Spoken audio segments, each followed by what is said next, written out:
quite new. This is a new feature I just put in literally just now. So I found this piece of wood on the beach, and then these two hooks, I actually made these at a blacksmith.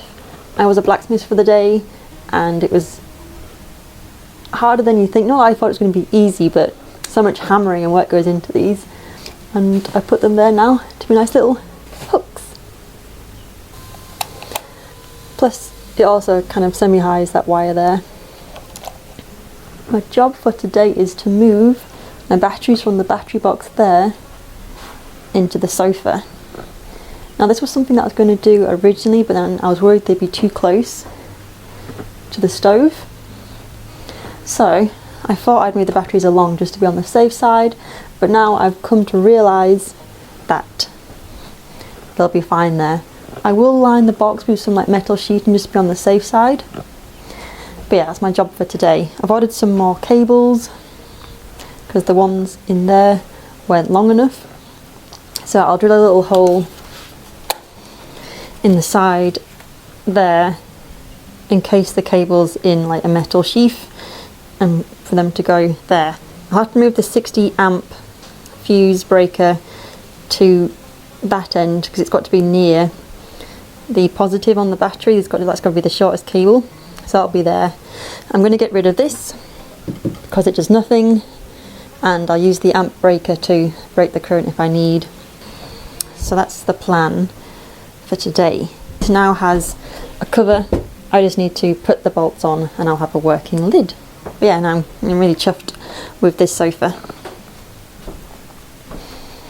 Other things that are going on are, that is the back of the stairs, which will go there, and then these are the steps. So I've faintly drawn it on where it'll go, and I found a really good design on Pinterest of how I want the stairs to look. Probably easy if I show a picture, but yeah, the tallest step will house like a pull-out pantry drawer, which will have all my kind of jars and tins and food and so on. So yeah, it's getting there. I've decided for this, either these two cupboards, that I'm going to keep this table. I'm going to have to trim down the edges to get it to fit under the stairs. I was sitting on the sofa. This made quite a good height for sitting there for like, I guess, eating with friends or whatever. So I'm going to keep this for that table, keep it under the stairs. The bottom step's going to be a shoe storage. That one's quite a bit taller than the others because that's about 30 centimetres, and all the others are 27.5 tall. And the others, I'm not so sure what I'll store in those.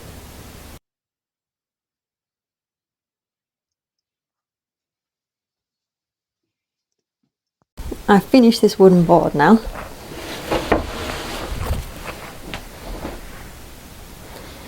But I need to trim a slight bit off the edge just so I can open this without having to move that one.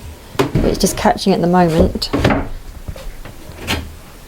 I've moved it back as far as it'll go, so I need to trim off about an inch or so. Yeah, no, quite chuffed with that.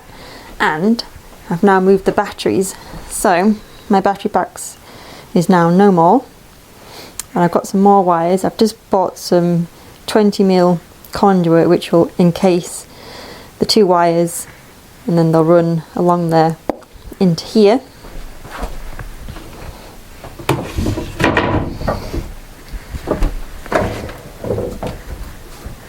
Which is where my batteries are.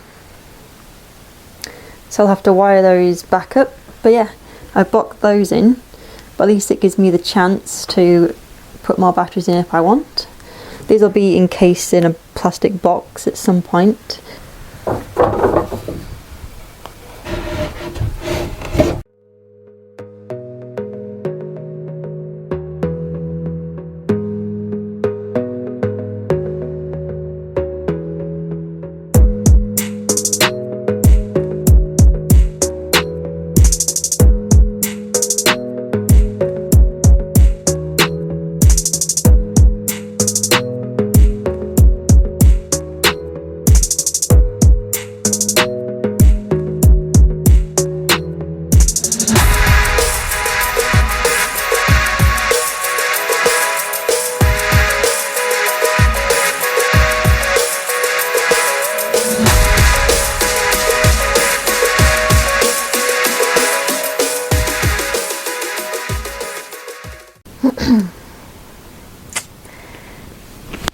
Woo!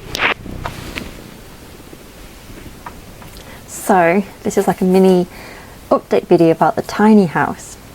So yesterday I got an email saying I had to move the tiny house by the end of the year. So long story short, I live in a national park in the UK, and the planning permission laws, I guess, differ from those that are outside a national park, which I did not know. And the tiny house, which will have been sitting where it is for the past, it'll be 2 years this spring, apparently now I have to move it by the end of the year. So yeah, it's the 5th of November today, and I got the email yesterday. I'm not gonna lie, when I first got that I was obviously not upset, but that's not a very long time to find somewhere to move the tiny house and move it. I did ring up the National Park Authority and just asked if I could get an extension on it. The lady I spoke to said she would speak to her line manager, but yeah, I think purely just because it's in a national park, like even though tiny houses, because they're on wheels, they're a mobile temporary structure, normally they don't need planning permission, which is why people have turned to building and living in them. So as long as you can find somewhere to put it, you're laughing really. And in the letter they said even if I were to apply for planning permission now, it's unlikely that I'd get it, so I have to move it. So yeah, that's annoying. I'm trying to take it as a silver lining though, because I was hoping to move it pretty soonish anyway. I have a few ideas in mind. I'm going to ask around as well, ask friends where they think, if they know a farmer that could, I guess, rent some land to me. But as I said, I'm taking it as a silver lining, and who knows, maybe this might be the start of moving the tiny house somewhere else.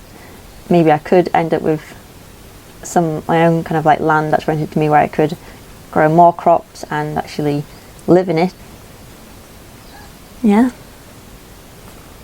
So yeah, leave your comments down below on what you think I should put in the space where the old battery box was, and yeah, any kind of comments or insights you have regarding troubles you've run into, I guess, planning permission and things like that.